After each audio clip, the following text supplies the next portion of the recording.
Hi అందరికీ నమస్కారం. ఈరోజు ఈ వీడియోలో నల్ల తామర, బ్లాక్ థ్రిప్స్ యొక్క లక్షణాల గురించి తెలియజేస్తాను. ముఖ్యంగా మిరపలో ఎక్కువ నల్ల తామర పురుగు ఆశించి ఎక్కువ నష్టాన్ని కలుగజేస్తాయి.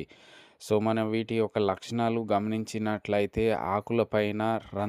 ఆకులపైన రసాన్ని పీల్చి చిన్న చిన్న రంధ్రాలు ఏర్పడి ఆకులనేది ముడుచుకోవడం జరుగుతుంది.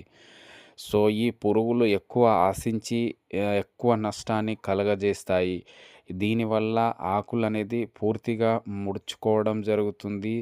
అదేవిధంగా ఈ విధంగా చూసుకున్నట్లయితే ఆకులు మొత్తము ముడత అనేది ఏర్పడడం జరుగుతుంది.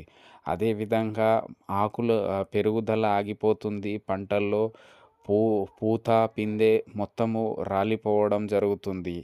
ఈ పురుగు అనేది బ్లాక్ థ్రిప్స్ అనేది ఆకుల మీద అలాగే తర్వాత చిన్న చిన్న పూల మీద కూడా ఆశించి రసాన్ని పీల్చుకోవడం వల్ల మొత్తం పువ్వు అనేది రాలిపోవడం జరుగుతుంది. అదేవిధంగా కాయ, పిందె దశలో ఉన్న కూడా మొత్తం రాలిపోవడం జరుగుతుంది.